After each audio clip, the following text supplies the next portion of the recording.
하나님께서 우리에게 주신 말씀은 사도행전 9장 15절에서 22절 말씀입니다. 사도행전 9장 15절에서 22절 말씀입니다. 신약 201페이지입니다.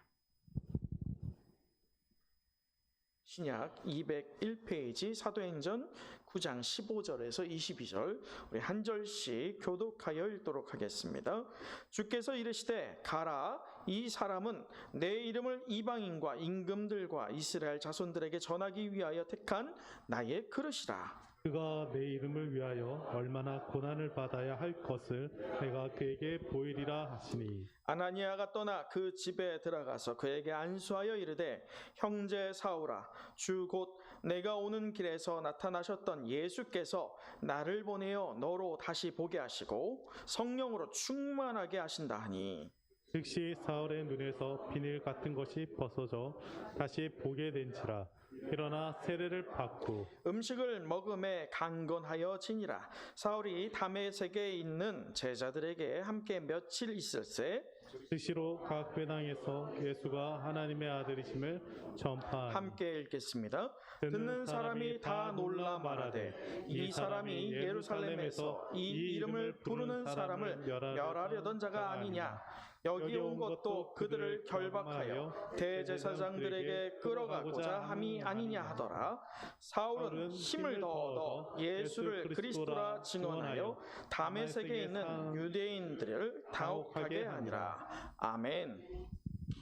네, 오늘 이 예배를 통해서요, 하나님께서 우리에게 은혜를 공급해 주실 줄 믿습니다. 우리가 시공간을 초월하는 하나님이시잖아요. 우리가 비록 한 자리에서 예배를 드리진 못하지만 우리가 마음 모아서 동일한 시간에 예배를 드린다는 것이 의미가 있을 줄 믿습니다. 오늘 우리가 12명의 성경 인물을 통해서 하나님의 용사들을 살펴봤는데 오늘 몇 번째입니까? 마지막 12번째입니다. 오늘 이 말씀의 주인공은 누구예요? 사도 바울입니다. 성경을 보면 이 하나님의 사람들이 하나님의 때에 맞춰서 세상에 등장합니다. 그리고 하나님의 도구로서 쓰임받는 역사가 풍성하게 성경 곳곳에 기록되어 있습니다. 그 중에서 오늘 그 주인공 되는 누구라고요? 바울. 이 바울은요, 목회자다운 마음과 또 학자다운 정신, 전도자다운 발걸음과 사도다운 성향을 지닌 하나님 편에서 보았을 때면 소위 완벽한 사람이에요. 이 사도 바울은요, 신약 성경의 서신들 가운데 반 이상을 썼어요. 그리고 전 유럽과 아시아를 걸쳐서 교회들을 세워간 하나님의 위대한 용사라고 단언할 수 있는 하나님의 일꾼입니다. 그의 메시지와 그의 행동들의 동기는요, 오직 그리스도였어요. 그가 증거하는 것들 중에 자기를 드러내는 것은 없었습니다. 오직 그리스도만 드러내기를 힘썼던 인물이 바로 오늘 인물되는 사도 바울이죠. 또한 그의 삶의 자세 역시나 항상 하나님의 말씀에 확신이 차 있었어요. 그래서 그는 말씀에 이 글에 있어서 능력이 있었던 자였죠. 진정 하나님의 용사요, 참된 예배자는 태어난 것이 아니라 어떻게 되는 것이라고 제가 누누이 말씀드렸습니까? 만들어지는 거예요. 오늘 사도 바울 역시나 하나님의 은혜로 인하여서 점차 하나님의 도구로 만져져 가고 있습니다. 만들어져 가고 있어요. 그런데 이 사도 바울 역시나 이 회심 사건을 통해서 일순간 변하게 되죠.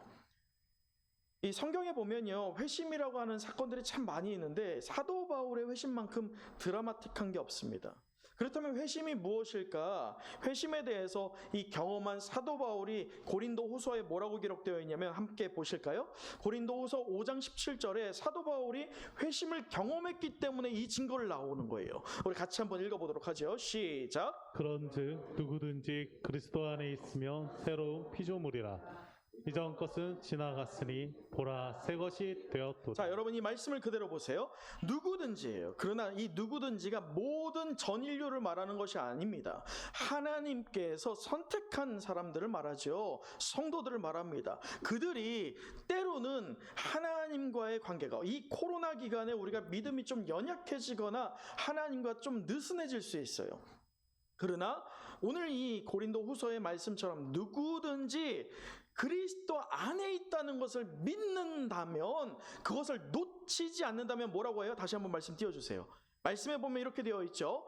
자, 있으면 어떻게 된다고요?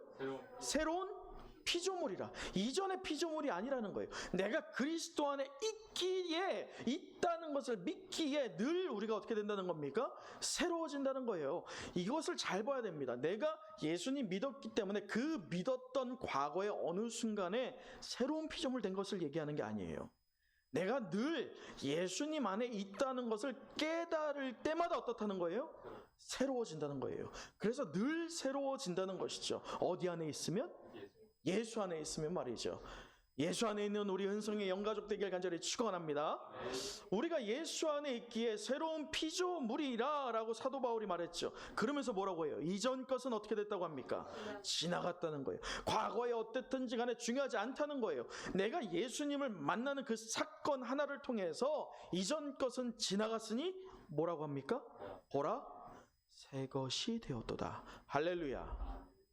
여러분, 그렇다면 이 회심을 성경에서 뭐라고 하느냐? 세 단계가 있어요. 자, 첫째, 저를 따라해 보세요. 첫째, 성령에 의해 죄를 깨닫는다. 죄를 깨닫는다. 첫 번째 단계는 뭐라고 했어요?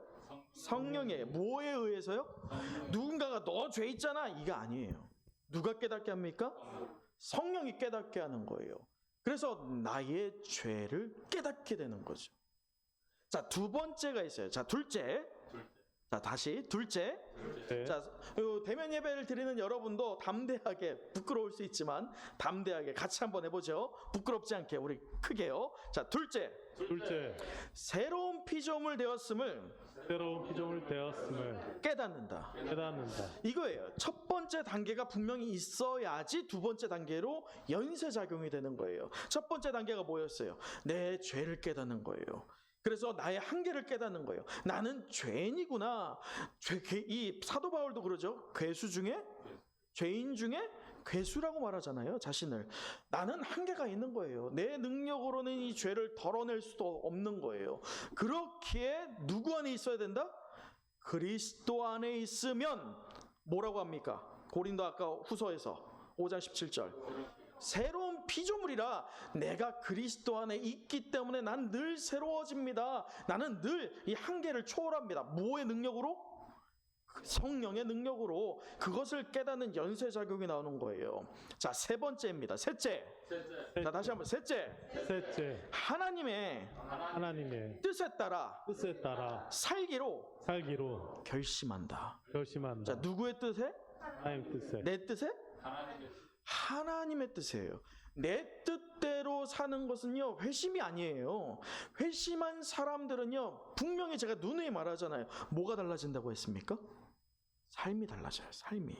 삶이 달라진다는 것은 내 뜻대로 하던 사람이 하나님 뜻대로 살려고 하는 게 쉽겠습니까? 사람의 노력으로는 되지 않죠.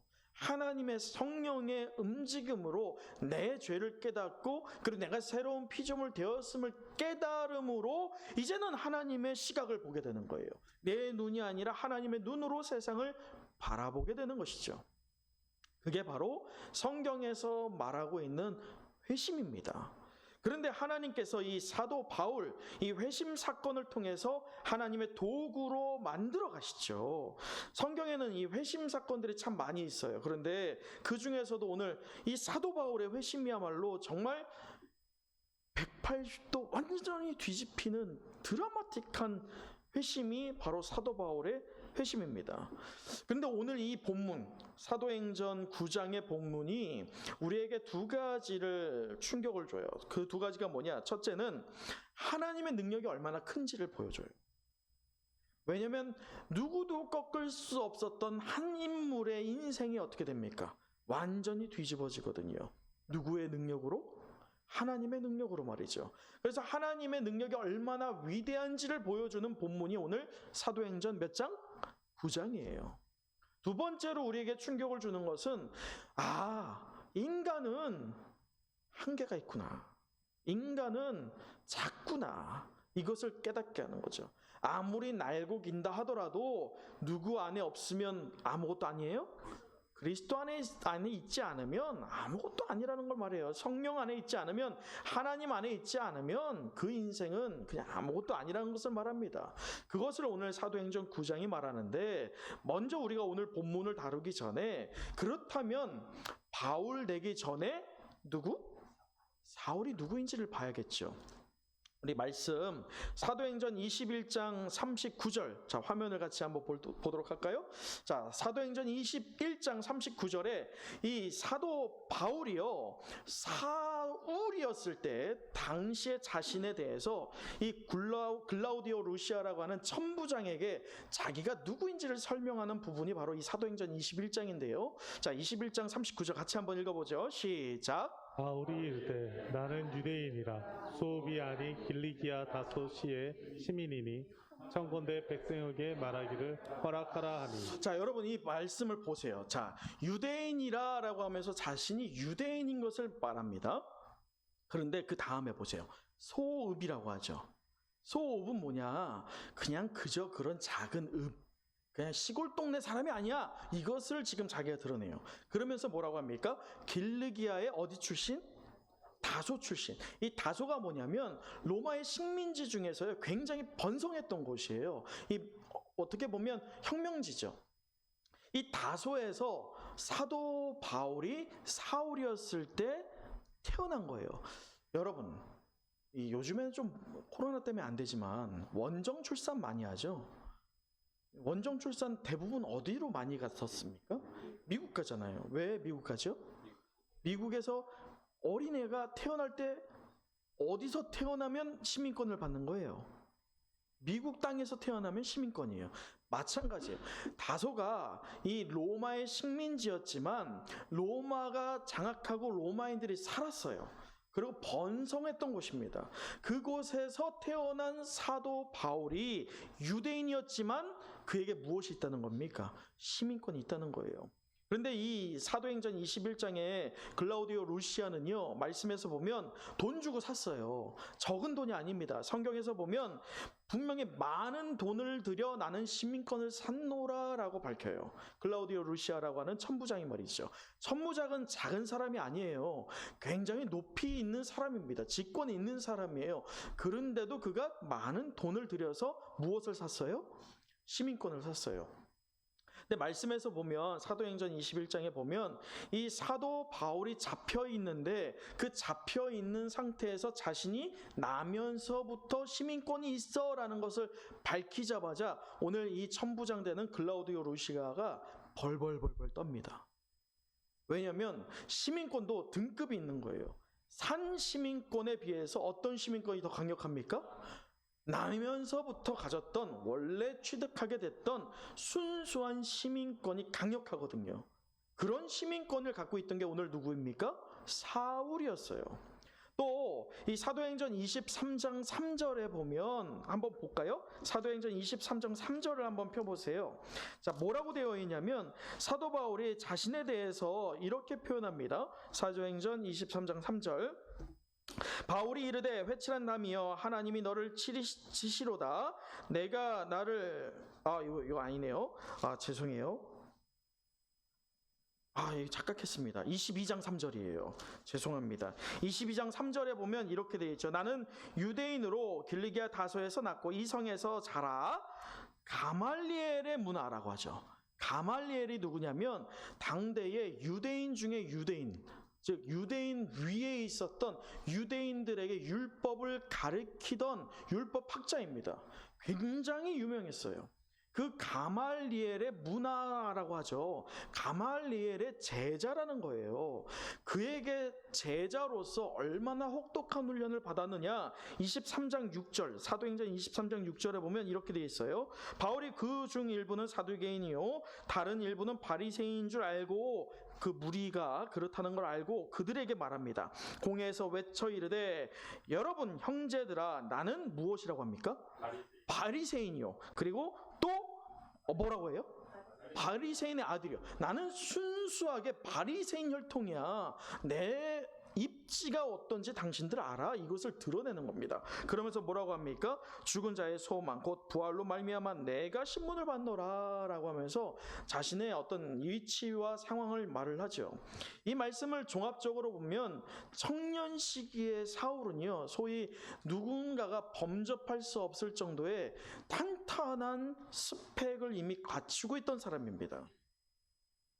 최고의 경지에 올라와 있던 게 바로 오늘 청년 사울이라는 거예요. 사실 이 사울이란 청년이 성경에 처음 등장한 게 어딜까요? 네, 대답하지 마세요. 다 아실 줄 믿습니다. 그렇죠. 바로 사도행전 7장이에요. 자, 말씀 한번 화면을 보도록 하죠. 사도행전 7장 58절에 이렇게 기록됩니다. 같이 읽어보겠습니다. 시작. 성 밖으로 내치고 돌로 칠세 증인들이 옷을 벗어 사울이라는 청년의 발 앞에 두니라. 스데반을 사람들이 돌로 칠 때에 그 옷들을 사울 앞에다 놓습니다. 청년 사울 앞에. 여러분, 청년 사울이라고 하는 청년이 나이가 연소할 건데 왜 사람들이 그 앞에 옷을 놓느냐? 당시의 문화적인 관습으로 보면 그 앞에 옷을 놓는다. 이 겉옷은요, 당시 유대인들에게 생명과도 같습니다.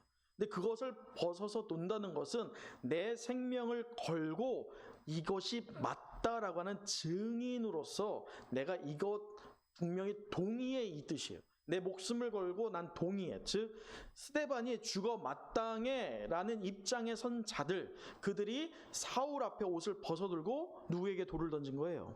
스데반에게 돌을 던진 겁니다. 그런데 이 사울이 어떤 자이길래 그 연소한 청년 앞에 옷을 놓느냐? 그가 이미 나이가 연소했지만 어땠다는 겁니까? 최고의 경지에 올라와 있다는 거예요. 가말리엘의 문화생 아래에 있었고, 또 나면서부터 시민권, 로마의 시민권이 있었고, 바리새인이요 또 바리새인의 아들이었고, 얼마나 스펙이 빵빵합니까? 그렇게 어렸지만 뭇 유대인들에게 분명히 각광을 받았고 충망을 받았어요. 다시 말해서 유대인의 관습과 유대인의 문화와 유대인의 종교성에서는 소위 이 사울이 라이징 스타, 떠오르는 햇별이에요. 떠오르는 별로서 완전히 떠 있는 거예요. 그런 사울이었죠. 이 사울이 스데반을 죽일 때, 자, 8장 1절을 한번 제가 읽어드리면 이렇습니다. 8장 1절에 스데반을 죽이는데 한 사람이 죽었잖아요. 얼마나 잔혹합니까? 근데 그것을 이 사울이 어떻게 하느냐? 8장 1절. 사울은 그가 죽임당함을 뭐라고 해요? 마땅히 여기니라. 마땅히 여기니라. 그러면서 뭐라고 합니까? 그날에 예루살렘에 있는 교회에 큰 뭐가 있어요? 큰 박해가 있죠. 이 박해가 누가 열심으로 지금 박해를 하고 있는 거예요? 사울이에요. 가장 앞에서 열심으로 엄청나게 박해에 동참하고 있는 사람입니다. 그러면서 어떻게 하느냐? 자, 말씀 계속 보죠. 그날에 예루살렘에 있는 교회에 큰 박해가 있어 사도 외에는 다 유대와 사마리아 모든 땅으로 어떻게 됐어요? 흩어졌어요. 어떻게 보면요, 스데반 집사가 죽임당함을 마땅히 여긴 것뿐만 아니라 이 기독교인들을 향한 증오심이 있었고, 또 그들을 박해한다라고 하는 자부심이 있었어요. 또 자신이 이 유대 교회에 있어서 성경에 박식하다라고 하는 우월감이 있었던 게 청년 사울이었습니다. 스데반의 죽음 이후 사울은 8장 3절을 보면 이래요. 사울이 교회를 무엇할세? 잔멸할세. 사울이 청년이었지만 그 열심으로 이 기독교인들을 잔멸시키는 것. 말이 좋아 잔멸이지, 소위 박멸시키고자, 완전히 없애버리고자 그 열심이 머리끝까지 치솟아 있는 게 오늘 청년 사울이었어요. 결과적으로 당대 이 유대교 안에서 라이징 스타였던 이 사울이란 청년 하나로 인해서 초대교회는 그야말로 어떻게 됐어요? 쑥대밭이 됐어요. 우리 8장 3절 한번 띄워서 한번 볼까요? 8장 3절에 자 같이 한번 읽어보죠. 시작. 사울이 교회를 잔멸할세 각 집에 들어가 남녀를 끌어다가 옥에 넘기니라. 여러분 남녀를 끌어다가 이만큼 그의 열심이 얼마나 컸다는 거예요. 그의 눈에는 남녀로 보이지 않았다는 거죠. 기독교인은 박멸해야 할 대상, 기독교인은 없어져야 할 대상이에요. 여러분 어떤 면에서는 오늘 우리가 마주하고 있는 이 어려운 세대와 굉장히 비등합니다. 근데 여기에서는 우리가 영적 비밀 하나가 있어요. 그것은 사울이요 교회를 핍박함으로 교회는 표면적으로 흩어지고 사라졌어요. 그렇게 보이죠. 그러나 성경에서 하나님의 이 권능이라고 하는 그 응집함 안에서 보면 오히려 하나님께서 누구를 사용하신 거예요? 사울을 사용하신 거예요. 무엇하기 위해서? 교회가 이 한 군데 모여 있는 거예요. 모여서 예배를 드리는 열심이 있는데 그 열심이 여러분 교회도 똑같습니다. 오늘날 교회가 마주한 현실이요 우리에게 큰 경종을 울려요. 오늘 똑같아요. 교회가 자신들의 교회 또는 자신들의 어떤 교단만을 생각하는 이기주의에 빠지다 보면요 이게 교회가 부흥하잖아요. 우리 교회가 막 100명, 200명 이렇게 부흥했어. 그런데 외부적으로 이 에너지, 모아진 에너지를 방출을 안 해요. 방출이 뭐냐? 뭐 전도라든지 또는 선교라든지 또는 다른 교회나 아니면 불우한 이웃들을 돕는 이런 사역들을 안 하고 교회 안에서만 훈련하고 교회 안에서만 즐거워. 이게 마냥 좋을 것 같죠? 여러분 어떻게 생각하세요? 마냥 좋을 것 같죠? 천만의 말씀. 결국 어떻게 될까요? 시간이 지나면서 교회 안에서 분쟁이 나와요. 힘겨루기가 나오거든요. 이 쌓은 에너지를 방출해야 되는데 하나님께서 주신 물질적인 축복만이 아니라 영적인 축복을 우리가 누린 다음에 어떻게 돼야 돼요? 고인물은 어떻습니까? 썩어요. 은혜도 똑같아요. 흘려 보내야 되거든요. 그렇게 안 하다 보니까 하나님께서 지금 사울을 사용하시는 거예요. 사울을 사용해서 이 교회가 모여있던 것들을 어떻게 합니까? 쪼갭니다. 그리고 흩어나요. 표면적으로 보면 교회가 위기를 당한 것 같아요. 흩어지고 사라지는 것처럼 보여요. 그러나 하나님의 세계관 안에서 보면 그것이 누구의 역사입니까? 하나님의 역사예요. 여러분 얼마 전에 열렸던 총회가 있어요. 우리 교단의 총회인데 하나의 보고서가 올라왔어요. 그 보고서가 뭐냐면 2018년 대비 2019년 우리 장로교 합동에 속해 있는 성도와 교회 수를 비교한 보고서가 올라왔어요. 최근에 말이죠. 근데 그 보고서에 따르면 여러분 한번 퀴즈 내볼게요. 2018년보다 2019년에 성도가 늘었을까요? 줄었을까요? 어떨 것 같으세요? 한복재 집사님 어떨 것 같으세요? 늘었을 것 같으세요? 줄었어. 얼마나? 몇 프로? 10%. 너무 큰데. 네, 3.8%. 그런데 여러분 여기서 3.8%가 작은 것 같죠? 숫자로 몇 명인 줄 아세요? 10만 명. 교회는 1년 대비 몇 개가 줄었을까요? 130개가 없어졌어요. 근데 이 보고서가 이 총회뿐만 아니라 우리 교단의 목사님들에게 경종을 울린 게 무엇이냐? 여러분, 이 보고서가 나오고 나서 뭐가 터진 거예요? 코로나가 터진 거예요. 다시 말해서 이 보고서를 토대로 이제 교회가 어떻게 해야 될까? 이것에 어떻게 대비해야 될까? 또 이것의 해결점을 뭘까? 이것을 연구하고 또 그것에 어떤 예비책을 마련해야 될 것 같은데 그것을 마련하기도 전에 팬데믹이 온 거예요. 전염병 증상이 온 거죠. 그 결과 어떻게 됐어요? 현재 추세로 볼 때 올해 말까지 대면 예배를 포함한 교회는 정상화되지 않을 거라고 하는 예측이 나옵니다. 길게는 내년까지를 보고 있어요. 근데 정작 더 큰 문제가 뭘까요? 우리가 대면 예배를 드리지 못해서 소위 세상이 말하는 것처럼 헌금 액수가 줄어서 교회가 힘들어지는 것, 물론 그것도 문제일 수 있죠. 그러나 그것은 문제가 되지 않아요. 정작 문제는 무엇이냐? 정작 문제는 이 교회 안에 현재 얼마나 많은 성도들이 이러한 계기로 교회를 떠나게 될 것인지, 지금 이미 3.8%가 떠나서 10만 명이 떠났잖아요. 팬데믹이 오기 전에 말이에요. 팬데믹이 왔어요. 매체에서는 교회를 핍박합니다. 물론 교회가 잘못한 부분들이 있어요. 이기적인 마음들이 있어요. 그럴 때 하나님께서 그것들을 사용하시는데 정작 문제는 교회 안에서의 문제죠. 제가 지나온 교회들을 이번에 교회를 대표해서 가서 인사를 드렸어요. 우리 교회 보조해 주시는 교회들을 말이죠. 인사를 드리는데 어느 정도 규모가 있는 교회들도 똑같은 증상이 있어요. 뭐가 증상이 있느냐?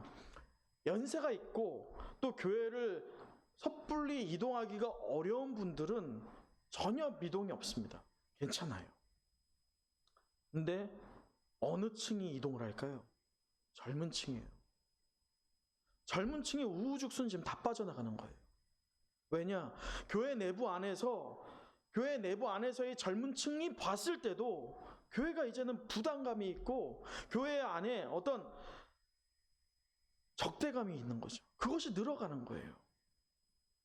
성도들이 코로나와 맞물려 이리저리 흩어져 버리는 그런 상황처럼 보이죠.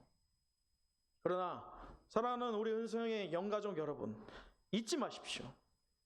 하나님께서 이 상황을 사용하실 줄 믿습니다. 하나님께서 이 상황을 우리의 능력이 아니라 하나님의 능력으로 역전시키실 줄 믿습니다. 하나님께서 우리에게 통회하는 심령으로 성도와 교회가 하나가 되어서 하나님께 회개함으로 엎드려지기를 간절히 원하고 계세요. 우리가 하나님께 엎드려질 때 흩어지고 소멸한 것 같았던 교회를 다시 하나님께서 재건시키실 줄 믿습니다. 흩어진 교회와 성도를 통해서 더 널리 복음이 선포될 줄 믿습니다. 하나님의 위기의 때를 기회의 때로, 회복의 때로 전환하실 줄 믿습니다. 자, 오늘 말씀으로 다시 돌아와서 사도행전 9장 1절과 2절을 보면 사울이 기독교인들을 핍박하는 것에 얼마나 열심히 있었는지가 말씀 안에 등장하죠. 9장 1절을 보면 이렇습니다. 사울이 주의 제자들에 대하여 여전히 무엇과 무엇이 있어요? 위협과 살기가 어떻게 합니까? 등등한 거예요. 그러다 보니까 2절에 다메섹 여러 회당에 가서 공문을 청합니다. 여러분, 이 공문이 뭐냐면 오늘날로 따지면 체포영장하고도 같아요. 이 공문이 있으면 체포하는 게 되는 거예요. 체포할 수 있어지는 거죠. 여러분, 공문을 이렇게까지 받는 그 열심, 왜 사도 바울이 이렇게까지 열심을 냈을까? 청년 시기 사울은요, 당연히 자연스럽게 노출되어 있죠. 무엇에 노출되어 있어요? 이때까지 교육받아온 유대교적인 정신에 노출되어 있어요. 율법에 대하여서 노출되어 있죠. 그래서 그것이 맞다라고 하는 확고한 신념이 사울 안에 있었던 겁니다. 확고한 신념으로 무장된 이 사울은 지금 자신이 행하고 있는 일들이 하나님이 원하는 일이다라고 생각했을까요? 아니라고 생각했을까? 원하는 일이라고 생각했어요. 왜? 나는 그게 맞으니까. 여러분, 근데 여기서 우리가 하나 깨달아야 할 게 있어요. 많은 성도들이 오늘 이 팬데믹 경험하고 있는 성도들이 자신을 자아성찰하고 돌이켜봐야 할 게 무엇이냐?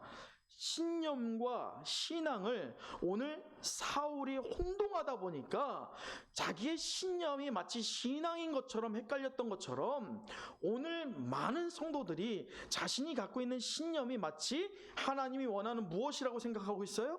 신앙이라고 착각하고 있는 거예요. 그렇다면 신앙과 신념의 차이가 무엇일까? 여러분, 분명한 차이가 본질적으로 있습니다. 신념은요, 먼저 자기 자신의 지식과 경험에 의존합니다. 무엇과 무엇에 의존해요? 누구의? 자신이에요, 자신. 이 모든 기준이 누가 되는 거예요? 내가 되는 거예요. 신념은요. 그러다 보니까 이런 거죠. 오늘 내가 여러 가지 컨디션이 좋아.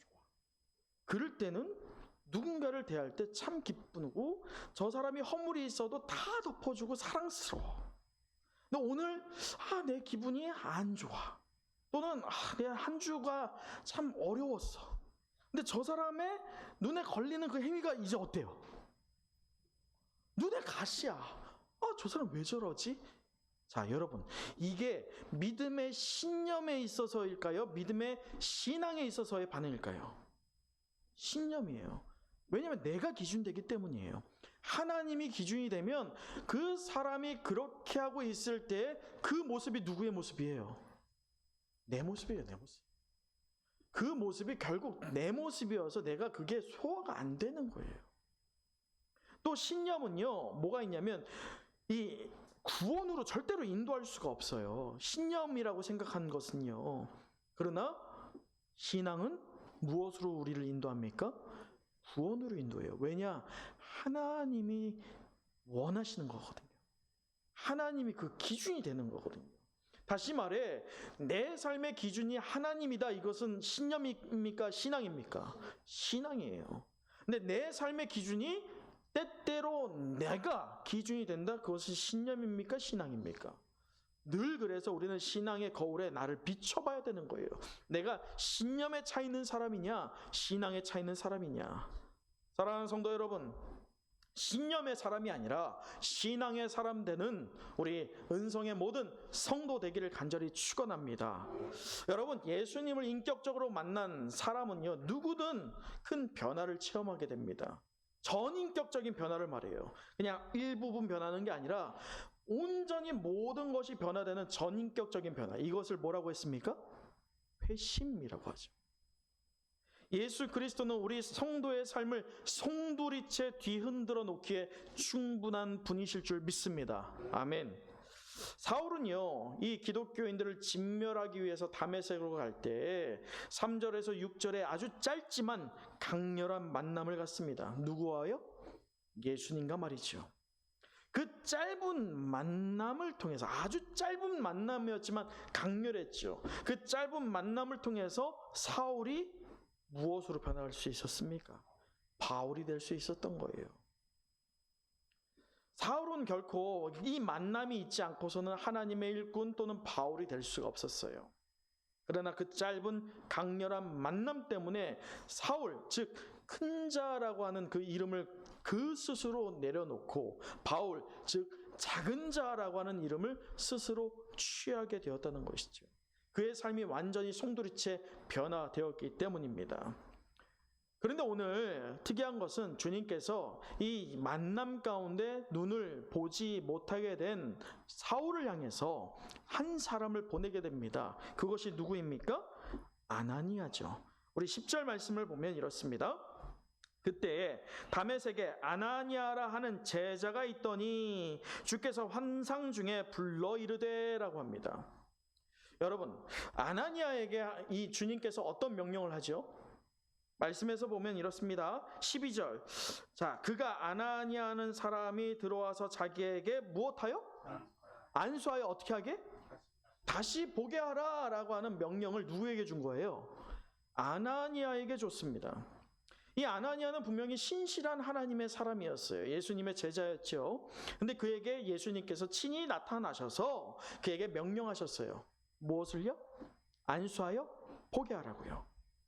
자, 그럴 때에 13절 우리 한번 같이 읽어보도록 하죠. 화면 보도록 할까요? 13절이에요. 시작. 아나니아가 대답하되 주여 이 사람에 대하여 내가 여러 사람에게 듣사온즉 그가 예루살렘에서 주의 성도에게 적지 않은 해를 끼쳤다 하더니. 여러분, 이 말씀을 보면 아나니아도 분명히 소문이라는 걸 알고 있죠. 지금 예수님께서 안수하여 고치라고 하는 사울이 어떤 자라는 걸 아나니아가 알았어요? 몰랐어요?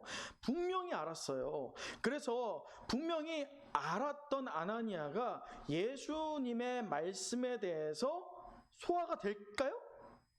그걸 납득할 수 있겠습니까? 예수님의 명령은요, 아나니아에게 소위 충격이었죠.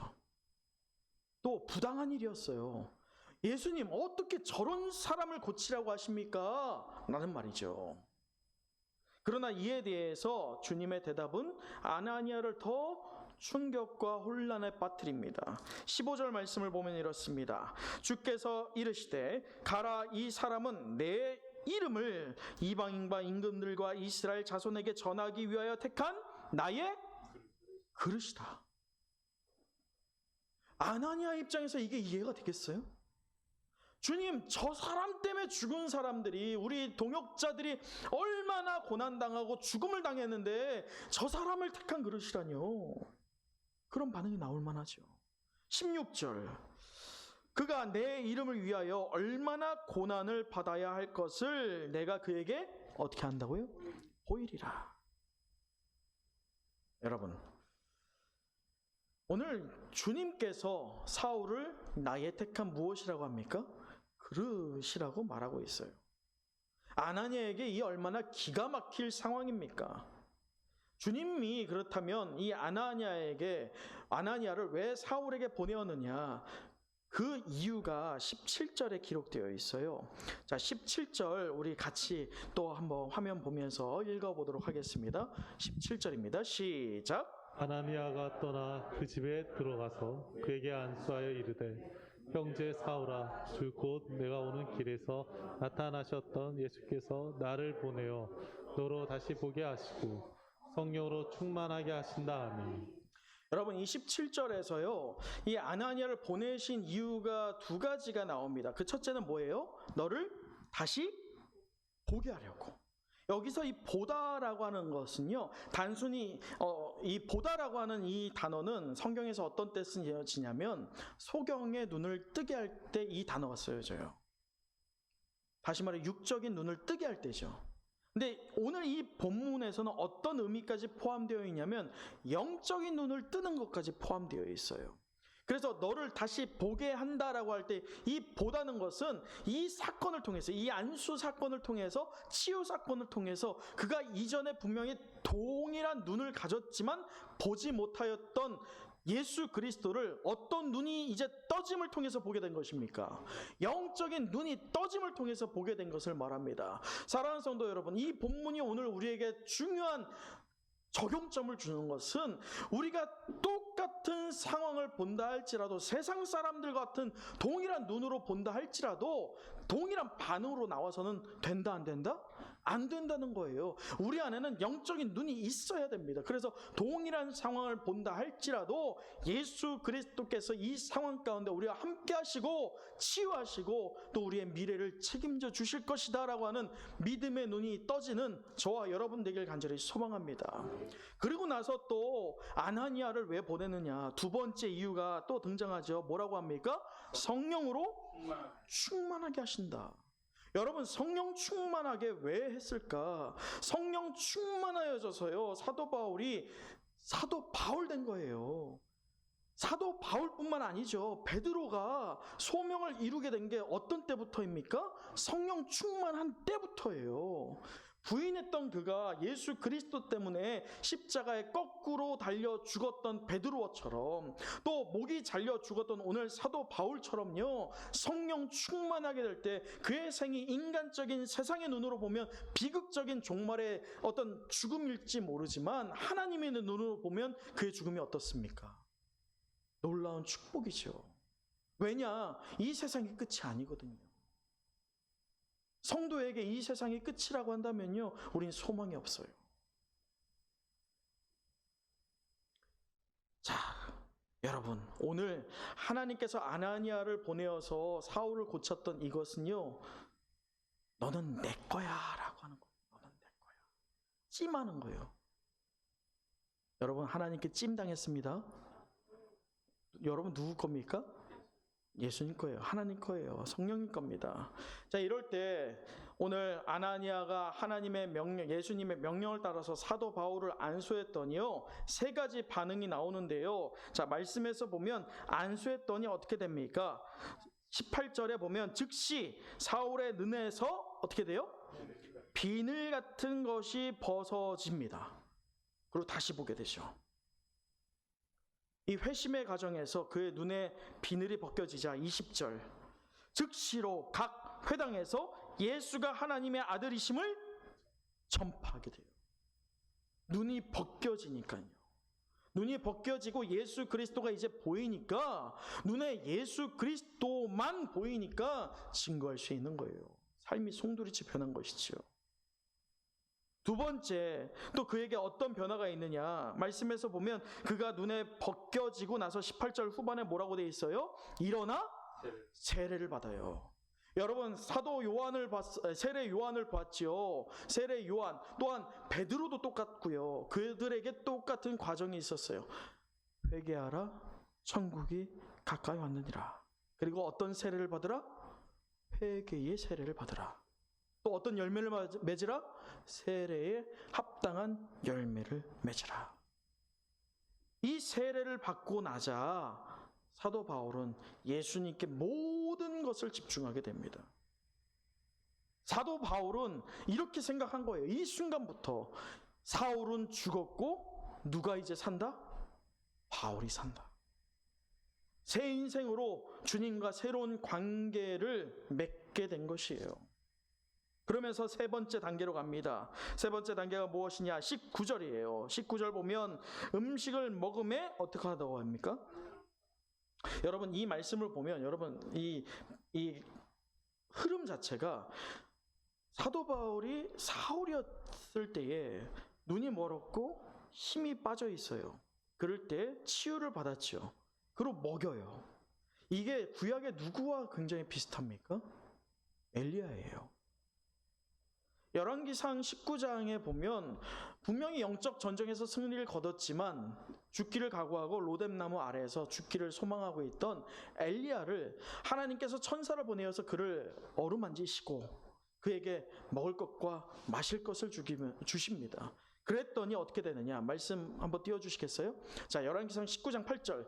그가 그 주신 것을 먹고 어떻게 되느냐? 8절 같이 읽어보겠습니다. 시작. 이에 일어나 먹고 마시고 그 음식물에 힘을 의지하여 40주 40야를 가서 하나님의 산 호렙에 이르니라. 여러분, 왜 하나님이 그렇다면 엘리야를 먹이신 걸까요? 엘리야가 이제 행해야 될 것들이 많거든요. 여러분, 그렇다면 오늘 왜 사도 바울 된 이 사울을 먹이신 걸까요? 그의 육적인 피로를 이제 공급하여 줘서 그가 그 어떤 사도들보다 많은 사역들을 해내야 되기 때문에 하나님께서 그것을 미리 아시고 그에게 피로를 채우신 것일 줄 믿습니다. 사랑하는 성도 여러분, 우리가 신앙생활하면요, 때때로 우리의 육체에 가시가 있을 때가 있어요. 공고함이 있을 때가 있어요. 재정적인 어려움이 있을 때가 있습니다. 그런데요, 우리가 그것을 잊지 마세요. 무엇을요? 하나님께서 우리를 먹이고 입히시고 강건케 하시는 살아계신 하나님 되실 줄 믿습니다. 분명한 신앙이 우리에게 있어야 됩니다. 엘리야를 먹이셨던 그 하나님, 오늘 또 사도 바울을 먹이시는 하나님이 누구를 오늘 먹이시고 강건케 하십니까? 바로 나를 강건케 하실 줄 믿습니다. 그 믿음의 소망함이 있기에 우리에게 희망이 있다는 거예요. 말씀을 마치겠습니다. 오늘 우리는 12번째 인물이었던 사도 바울을 봤어요. 위대한 선교자 바울이라는 제목으로 말씀을 나눴습니다. 우리 마지막으로 오늘 본문의 22절을 같이 읽고 마무리하도록 하겠습니다. 22절입니다. 시작. 사울은 힘을 더 얻어 예수를 그리스도라 증언하며 다메섹에 사는 유대인들을 당하게 하니라. 사랑하는 은성의 영가족 여러분, 회심을 경험한 사울은 죽었고 누가 살았습니까? 바울이 살아났습니다. 새 인생으로 주님과 새로운 관계를 맺었던 바울은 성령 충만함으로 그 어느 사도들보다도 많은 사역을 이루었던 삶을 살았죠. 바울의 회심 사건을 통해서 두 가지 위기의 갈림길 위에 서 있는 오늘 우리에게 적용점을 두 가지 줍니다. 그 첫째는 주님께서 허락하시는 성령의 충만함이 바울에게 있었다는 거예요. 즉 우리에게도 오늘 이 어려운 시기에 무엇이 있어야 된다는 거예요? 성령의 충만함이 있어야 된다는 것입니다. 그래서 바울이 변화되었듯이 하나님께서 오늘 성도와 교회에게 다시 회심을 허락하여 주사 성령 충만으로 거듭나게 하실 줄 믿습니다. 두 번째로 사도 바울에게 주님께서는요, 그리스도로 인한 고난에 즐거이 참여하도록 하였어요. 다시 말해 오늘 우리에게도 무엇에 참여를 하라는 겁니까? 고난에 참여하라는 거예요. 여러분, 어찌 보면 그러한 맥락 안에서 보면 오늘 한국 교회와 성도들이 이 위기 가운데에서 이 역시 고난으로서 무엇으로 받아야 돼요? 감사로 받아야 된다는 거예요. 여러분 사도 바울을 향해서요. 사도행전 9장 16절에 주님께서 미리 예언한 게 있어요. 뭐냐? 그가 내 이름을 위하여 해를 받아야 할 것을 내가 그에게 보이리라. 즉 사도 바울이 누구 때문에 죽을 것이라는 걸 그가 소명을 받고 회심할 때부터 알았다는 겁니까? 주님 때문에 죽을 거라는 것을 사도 바울이 죽게 될 것이라는 것을 주님은 아셨던 거예요. 끝내 회심을 경험한 사도 바울이 이렇게 고백합니다. 우리 빌립보서 1장 21절에 마지막으로 이렇게 보도록 하죠. 우리 같이 읽겠습니다. 시작. 이는 내게 사는 것이 그리스도니 죽은 것도 유익함이라. 말씀을 마치겠습니다. 사랑하는 성도 여러분, 내가 사는 것이 그리스도니 죽는 것도 그리스도다 라고 외쳤던 사도 바울처럼 예수님을 만난 사람들 모두 다 전인격적인 대변화를 체험하게 되었어요. 그것은 여타 다른 종교가 말하고 있는 개혁이나 개선이 아니에요. 이건 혁명이에요. 완전한 변화를 말하죠. 청년 사울이 바울로 된 것은 완전 그의 인생에 있어서 혁명이었습니다. 그와 같이 저와 여러분이 우리의 삶의 목표가 대변화가 있기를 간절히 축원합니다. 축복합니다. 그래서 하나님 바라볼 때 하나님께서 우리를 사용하여 주사 우리의 모든 상황을 이미 아시고 또 치유할 것들을 치유해 주시는 것뿐만 아니라 우리를 사용하사 위기를 기회로 전환시키실 줄 믿습니다. 기도하겠습니다.